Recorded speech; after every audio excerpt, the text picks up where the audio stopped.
Well, hello there, or should I say, howdy, partner.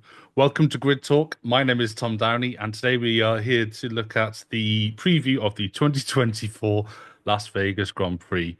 Joining me, we have the F1 Grid Talk co-host, Louis Edwards. Hello. Hello. That's actually it. So I should have not ended that sentence with my voice going up. Before we get into this episode, we must, as always, thank our sponsor, BetOnline. So BetOnline is the world's most trusted betting platform and your number one source for online betting. With the largest selection of odds on everything from football, NBA, and college basketball, NHL to UFC and MMA. Head to the BetOnline website today and get in on the action with America's most trusted site for online wagering. BetOnline, the game starts here. Also, be sure to follow us on social media at Grid Talk UK. If you're feeling extra generous, please consider supporting us on Patreon for exclusive access and behind-the-scenes content. Definitely wouldn't include something like the fumble I made at the start of this recording, which is going to be available to our Patreons. You lucky devils. So, Louis, we are looking ahead to the Las Vegas Grand Prix, which will be in 7 days' time. There's only sort of really one place to start with this. As we know, 2024 has had a titanic title battle between Max and Lando, where they've been taking points out of each other every race, left, right, and center. Oh, no, wait, that's not right, is it? Because Lando's still got a 44-point deficit. But it's not talent, it's just luck. So is Max going to have enough talent and luck in Vegas to win the title, do you think? Or would you think that that Red Bull performance is going to drop back to sort of where we've seen it for the sort of mid to late part of this season? It's difficult. It's difficult to say with Red Bull. For the last few races, it's been difficult to tell what kind of car they're gonna arrive with. Of course, they were quite strong in Brazil, but in Mexico they weren't really anywhere. And then in the US, Max was also very strong. So it's been a very up and down from Red Bull for the last few weeks. But with the incredibly high speed nature of the Vegas track mixed with all these really slow corners, especially towards the end of the first sector, it could be a little bit more tricky for Red Bull, but it's more than likely that Red Bull are still going to be there or thereabouts. It's a team that you can never discount. They're going to be somewhere near the front. Even when Max has had his bad days, it's not been like he's been completely out of it. The likelihood is they're still going to be high up there. We don't ever know what's going to happen with Ferrari come week to week, and we know that Mercedes have kind of dropped the ball later on in the season. So I still expect Max to be there. It's all it's always a difficult one, and this is only the second year we're racing in Vegas with incredibly different circumstances in terms of where the cars are in the constructors. Absolutely. It is important to remember that obviously Vegas last year was the inaugural race, and I, for one, was certainly very skeptical. But it did deliver. I mean, even if it did sort of obliterate the bottom of Carlos Sainz's car in free practice. But we do have to talk about the other side of this fight. And I know I made a bit of a jab at Lando there, but he has been driving pretty well this season, especially once the McLaren really got up there. As I said earlier, he has a 44-point deficit. Now, we have 3 races left plus 1 sprint in Qatar. Realistically, could Lando do it, do you think? Well, if people listen to if people listen to what I said after the Brazil Grand Prix, I said it was pretty much dead, and I was accused of being British bias by saying so for some reason. It's funny old world that. But Lando has a very strict sort of set of precautions going into this race if he wants to stay in the title fight. Basically, if he finishes behind Max at all, it's done. Max is champion. Lando, of course, has to at least make it through the race, which he didn't last year. If we all remember, his brakes spectacularly failed on lap 1, so he's yet to do a race distance at this track. But he has to at least finish ahead of Max. He's got to finish convincingly ahead of Max, score, I believe it's more than 3 points, which, can be achieved if he gets a podium or something. But, if he's battling around the midfield and Max is also around there, it becomes a lot more difficult with the way that the points are. But we are talking now, yeah, as you said, 3 races and a sprint. It's 44 points. It's big. And that means he's going to have to take significant points. That means wins. Most like first and foremost, it means Lando has to win every race. He has to win the sprint in Qatar. He has to get the fastest lap. There is no room for error at all from now until the end of the season. It's the basic matter of fact. If he wants to win this championship, he now has to put in a championship drive. And this is where champions are made. If he can do it, and if he gets a bit of luck on his way, because let's face it, Max has got to drop significant points, even with wins. He's only outscoring by 7 points each race. That's not enough. He needs to be perfect. He needs to be on it. He needs to be on pole. He has to be good off the line. He has to control the race, and he has to win. And that is going to be the crux of the matter. Very well said there, mate. It's yeah, he needs some luck to go his way, and that's not me taking a jab at what he said last week. If Max has a DNF through a mechanical issue or finishes outside the points, then we maybe could see it because especially if Lando won that race and got fastest lap, that would be a 26-point swing. But we haven't seen a Red Bull powered DNF that was a mechanical DNF since potentially Australia 2022 off the top of my head, which is when I think Max had a brake issue at the start of the season, obviously in Australia, but that was there were some questions around that brake setup anyway, and we haven't seen that since. So bit of a shame that we don't really get sort of mechanical DNFs anymore in F1 because they certainly did add some spice to it. But no, that's it is still all to play for, but I'll be honest, I do kind of agree with you that I think the championship is more or less done. It's just a matter of sort of rubber stamping it for Max now. He knows what he needs to do. He's not a 3-time champion for no reason, and incoming 4-time champion realistically. But speaking of cars to break down a lot, Alpine. Now, we haven't spoken about them much this season because at the start of the season they were like me, they were overweight and quite slow. Now they are a bit more sort of underweight through some divine intervention and a significantly underrated driver from Pierre Gasly last week in Brazil. They finished P2 and 3rd, obviously in Brazil, as you spoke about in the review show, and they have leapfrogged from 9th to 6th in the constructors, which at the time I think Crofty said, or maybe Brundle said on the coverage, we were $50 million or whatever currency the FIA uses, euros, dollars, rubles, I can't remember. Do you think Alpine could actually hold on to this P6? Because bearing in mind, Vegas is a pretty low downforce type circuit. And, Alpine, we kind of saw that in Brazil. I know they had a bit more wing obviously for the rain and everything. But given sort of the battle with Haas and Williams and I was going to say AlphaTauri, PayPal, Klarna, F1 Racing, and then not Sauber because they're just pish. Do you think Alpine could actually hold on to P6 in the constructors after such a torrid time that they've had? I mean, it's definitely possible. I mean, that result was an absolute godsend, and as you said, it was an incredible drive by both Pierre Gasly and Esteban Ocon to get those points. And when you're a team like Alpine has been this year, which has been just pedaling kind of around the midfield, scoring points here and there. When you are gifted an opportunity to score that many points, you take it, and they did, and it was very, very good. However, I've just pulled up both Gasly's and Ocon's points for each round this season, and we're talking since Austria, so 1, 2, 3, 4, 5, 6, 7, about 11 races ago. We're talking Gasly had only scored 3 points before that podium in Brazil, and Ocon, before that podium, had scored absolutely 0 points since Belgium. And even then, it had to go back to Spain before he scored another point. Alpine are scoring points consistently. Even with how their car has been progressing, points have come few and far between. While if we look at Haas, which of course are only 3 points behind in the constructors, I mean, I've pretty much given up on Kevin Magnussen this season. I mean, he did get points in Mexico. He got some sprint points in the US, but he's been an absolute, with his suspension and then also him not feeling well.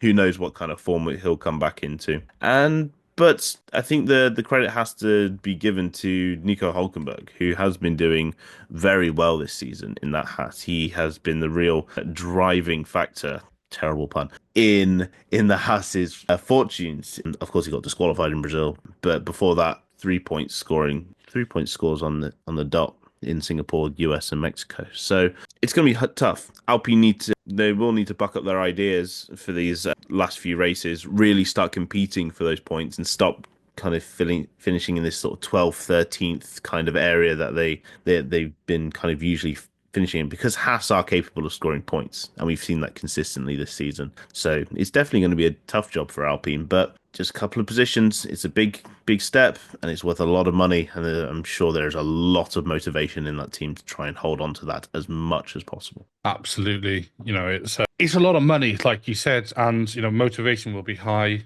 Alpine, they had a bad time on track, and they had some. I did mention it earlier because, to be honest, I forgot they had some real problems off track with senior personnel leaving left, right, and center. Bruno Famin leaving, who's he's been there since the dawn of time with Team Enstone. So it's good to see that sort of outfit turning around and sort of bucking their ideas up a bit. So I do hope they can hold on to it. And of course, they're gonna have a bit of a boost in 2026 with them becoming a Mercedes customer, which is to be honest, I think is probably quite a good thing for that team. But yeah, we'll see what sort of happens there. But looking slightly further up at the constructors, I just want to chat quickly about Ferrari versus McLaren, because McLaren has had the quickest car, it would seem, probably since around Spain, depending on who you ask. I would say generally sort of Spain onwards, that's probably where McLaren had the quickest car if you look at the outright pace. Ferrari have really kept their foot in with the constructors battle.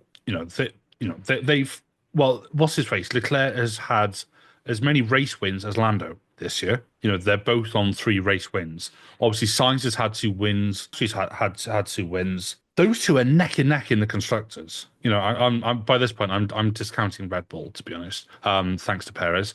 But those two absolute neck and neck in the constructors. Do you think if Lando has one of his sort of like bad days at the office, and perhaps if on slightly poor quality like he did in Brazil or something, that sorry, not Brazil, Mexico, that do you think we could be in this alternate universe where Ferrari takes the constructors championship? I mean, it's definitely possible. I mean, the gap is what, 20, looking at 36 points at the moment. That's nothing. We talk about 44 points in the drivers. That's a lot. 36 points in the constructors is nothing, especially when you've got 2 top teams competing regularly, getting podiums, always there and thereabouts when it comes to race wins. It is nothing. And that deficit can go in a weekend if one team is not careful. I think McLaren should still be the expected winners at the moment, based on general consistency in terms of being at the front. But Ferrari have, I wouldn't say shocked, but I definitely say Ferrari have surprised a lot of people this year. And the fact that we are seeing them in second place, they've only recently overtaken Red Bull. Red Bull, yeah, I mean they're what, 49 points off with, as you rightfully said, and basically an arm tied around their back at this point. It's not even that. It's not even behind the back. It's an arm tied to a massive rock that's having to be dragged over the finishing line for this season. Rock has only just got bigger and bigger as the season's gone on. But I don't think it's out of the realm of possibility that Ferrari win the constructors. Of course not. I have always been in the high praise of Carlos Sainz. He has put in yet another incredible year at Ferrari. He has been putting in great shifts as a big team player to help with this constructors push in the sort of latter half of this season. So I don't think it's out of the realms of possibility. But yeah, McLaren just need to be careful. They can't have too many slip-ups like in Mexico with Oscar so far down. Maybe just need to play it a little smarter as well. Not have pretty torrid race they eventually did have in Brazil, especially after what they achieved in the sprint. It should have been a lot better from McLaren. McLaren are lacking that killer instinct to, really take control. And Ferrari, to their credit, have been making incredible decisions when it comes to strategy. It's what's been the key factor for their race wins this year, is their strategy, their thing. Which 4 years ago, saying that about Ferrari, you'd be like, what? Like, that's you're talking nonsense. But Ferrari seem to have got their heads together. Fred Vasseur has done a great job with that team. And, I think eventually that hard work will pay off. Will it pay off this year?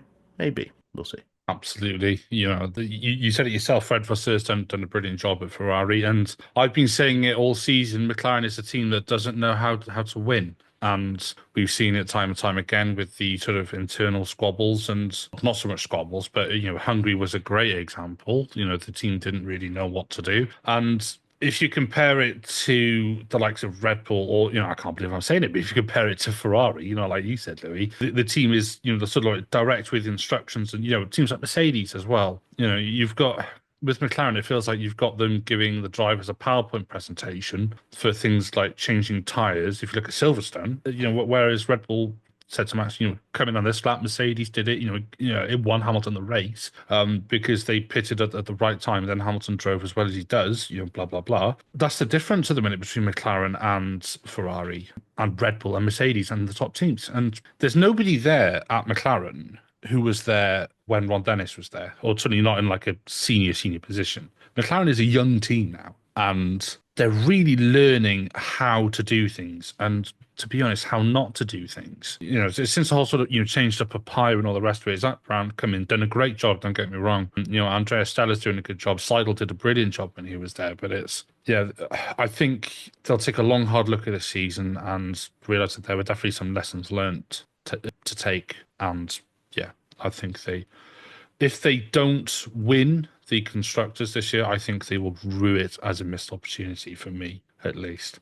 Oh dear. Sorry, I had to get that one off my chest a bit. But I just want to chat about Carlos Sainz because he's obviously he won Mexico and then had a not the best weekend in Brazil, it's fair to say. As we all know, he's off to Williams next season. He has been confirmed to drive in the postseason test for Williams at Abu Dhabi after the Grand Prix. So this will be the first time that we'll see him in Williams machinery. I mean, obviously we won't be able to take much from the postseason test because there's not much you can sort of really gather. It's just a chance for some of the teams to some of the drivers to get used to their new teams and all the rest of it, meet the new engineers, etc. What do you think we'll see from Sainz, sort of like in this Williams? Bearing in mind he's going to be up against Albon. Yeah, I mean, Sainz, I think is great for Sainz. I think it's the best possible thing for him is to get from that Ferrari into that Williams. This Williams team, I think they understand what an asset they have with Carlos Sainz coming to their team. Don't get me wrong, I think Alex Albon's been great. He's been real leader in that team for the last couple of years, pushing forward this development, making them competitive, regardless of whether it's been Latifi or Sargent or Colapinto in the car. Albon has still been there. He's been an anchor. He's been a great way for Williams to start pushing up. But now they've got Carlos Sainz. And no offense to Alex Albon, but Carlos Sainz is different gravy. He is a brilliant driver, a vastly underestimated, undervalued driver. If I think a lot of people in the F1 community would agree with me when I say the fact that he is at Williams is a bit of a shambles by the rest of the teams on the grid for not picking him up after Ferrari announced Hamilton. So Williams are taking that opportunity. They know they've got a gem and they know that he needs to get in that car. He needs to be getting data, giving feedback as soon as possible because all that stuff that they can learn in that test, they can use over the winter, try and develop a really good, solid car for 2025, give him the best opportunity to do as well as he can. And then hopefully when the big changes come in 2026, Williams can really hit the ground running. With two solid drivers, I think it's going to be a case of Carlos Sainz is not going to be at Williams for a long time. He's not going to be sat there for the next 5 years of his career at Williams. I think any respectable team will be quick to snap Carlos Sainz up if they have an opening. But I think Williams have done a very intelligent decision, and I'm not surprised given the management of Williams for the last couple of years. No, absolutely. I fully agree with you there, Louis. It's a great snag for Williams to have him there, and I think it'll do Albon some good because I've said it before. Albon's had two good teammates in Colapinto and Verstappen, and two not so good teammates in Latifi and Sargent. And let's be honest, when Albon has come up against better teammates, he has somewhat faltered. I mean, the Red Bull situation was different because he was coming into that seat, but he really should be stamping that Williams seat and that Williams team as like, I am the lead driver kind of thing. And much like with Ferrari, with Hamilton going there, Sainz, obviously not on the same scale, is going to Williams with a lot of, a lot of sort of hype around him because obviously he's won 2 races this year. He was going toe to toe with Leclerc for his pretty much his whole time at Ferrari. So it's if Williams can really nail that regulation change, like you said in 2026, then we could be on to a winner. I mean, I don't think we'll see Williams fighting at the front anytime soon. Let's be realistic. But if they were up in midfield, I'm sure a lot of us would be very happy. One final talking point is Sauber. Now, we've barely spoken about them this season because, let's be face it, they've been awful. And there's been nothing really to talk about, which is why we haven't really spoken about them. But we do have confirmation of their second driver for 2025. It's none other than Gabriel Bortoleto. The first time we'll have had a Brazilian on the grid full-time since Felipe Massa. Obviously, we had Fittipaldi step in 2020, but I think he raced under an American license anyway. I may be wrong. After Grosjean had his slight mishap in Bahrain. To put it lightly. So obviously Bottas and Zhou both out at Sauber. Bortoleto was released by McLaren because he was a McLaren junior driver and he's been confirmed in that second seat. I mean, you watched a fair amount of F2, Louis, and you without putting you on the spot, and you've been following Bortoleto and others, sort of through their junior careers, like Porsche, Antonelli, all the rest of it. Do you think this is a good move for Sauber? I mean, he has had some, he's had some very strong backing from McLaren. He has been very much admired by Mattia Binotto, and that's the reason why he's ended up in this Sauber seat. And I don't think they're wrong. Personally, I think Bortoleto is a great driver. I was slightly surprised that Porsche's name literally never got mentioned for this seat. I mean, this is a guy who a lot of people talked about for many years. He won the Formula 2 championship and people were going, now's his time. Get him a seat. You could have been, they've been saying, why have you keeping Joe? Well, we obviously know why they kept Joe. Like, why have you signed Bottas? Sign Porsche. And then they announced Hulkenberg and we'd know, okay, well, Bottas and Joe are going to go. And then we kept building up and it's just name never really got mentioned and it was slightly surprising. And I think that's probably now given the kiss of death to any chance of Théo Pourchaire making it into Formula One, I'm afraid. It's just the very fickle nature of Formula One. And he's just never been able to really get his foot in the door and keep it there. But I think it's nice that we're finally going to see a potential F2 champion. I'm not gonna call him the F2 champion just yet. He is not officially the champion yet. But I think he's had a great season. And it'll be nice to finally see someone at least close to the top in F2 make it into Formula One. We still have Drugovich on the sideline, a fellow Brazilian, which was a very popular man at the Brazilian Grand Prix, especially when big old Nepo baby put it in the gravel. Chance of Drugovich was ringing throughout the Brazilian crowd, and I think that's hilarious. And who else? I'm trying to think. Well, Pourchaire, who won it last year, is out of the running. And well, Piastri, we all know what happened when Piastri was being announced in Formula One. But I do think it's a good choice. This is a team that's rebuilding. It's going to be something completely new come 2026. And I think it's good to have that mix of Nico Hulkenberg, someone who's been around in Formula One for a long time, German driver, brings wealth of experience, and to be honest, has still been very solid.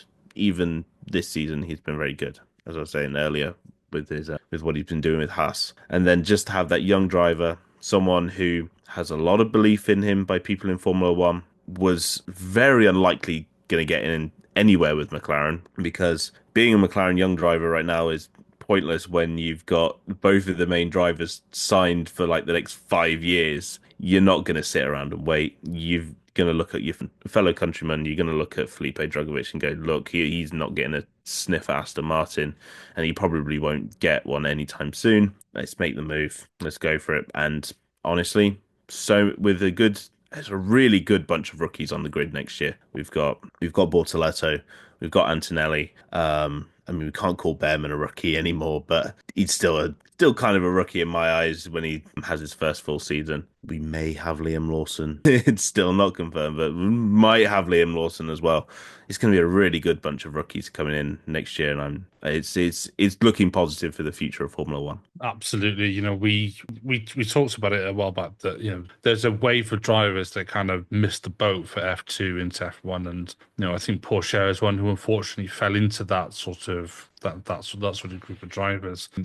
People like Robert Schwartzman, I thought Liam Lawson was going to be in that boat for a little while, but he's thankfully managed to turn it around. Djokovic, obviously, after Sol had a slight gravel-based incident at Brazil with the crowd chanting his name. I think that says all we need to say, but we also know who owns that team, so we might as well save our breath, to be honest. But yeah, that's I'm excited to see Gabby Bortoletto in that seat because he's had some amazing races in F2 this year. Monza one that springs to mind from 20 seconds of first. That's just incredible. I mean, I don't think he'd be doing that in a Sauber anytime soon. But it's just to imagine the scenes if he did at Interlagos. I think Brazil would declare it probably a national holiday. But just to round out this show, Louis, I just want to give you a quick chance to not promote yourself yet because I want to do some predictions because I definitely didn't just look at the script and realize that I've jumped ahead too soon. What are your predictions then for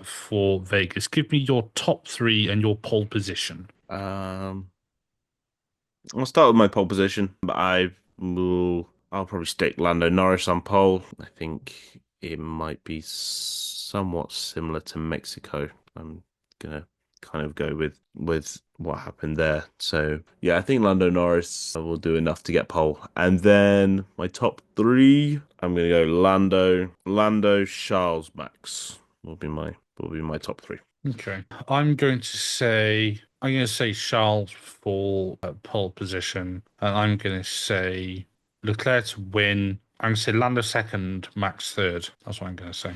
But it's Vegas is a bit of a lottery at the minute, so I guess you could say one of the drivers will have to take a gamble. Cha-ching. So yes, I know. Yeah, for audio listeners, Louis just turned his head away in disgust at how bad that joke was. Give me a break. I'm 30 in 7 days. Okay, right, Louis. Just want to give you a quick chance to promo something. Yeah, I'm not one for promoting myself, so I will promote this wonderful podcast that I've been a part of for so many years, which is easy to find literally anywhere. It's at Grid Talk UK, whether that is on X, on Instagram, if you use Threads, or even Blue Sky. Grid Talk UK on Blue Sky. If you have started using that app, I'm surprised they managed to get it to look so much like Twitter, or X as it is now called. But if you've decided to make the move over, you can find us at Grid Talk UK, even on YouTube as well. Lovely, thank you, Louis. As for myself, I'd like to say just go follow the Grid Talk socials. I don't really have any social media of myself anymore, so there's nothing to find really. But Grid Talk is available on YouTube, where most episodes are recorded live, as well as Amazon Fire, Spotify, Apple Music, Verbal, and Pocket Cast. Just search Formula One Grid Talk for our back catalogue of shows for previews and reactions to race results. Thank you to Jared Bradley and Holly Eagle for supporting us on Patreon. If you want to support the show further, why not sign up to Patreon for some more exclusive content? Please do make sure you're subscribed so you're the first to know when each new episode is released. We'll be back soon with plenty more F1 content. Until then, thank you very much for listening to the Grid Talk podcast, presented by Bet Online, and goodbye.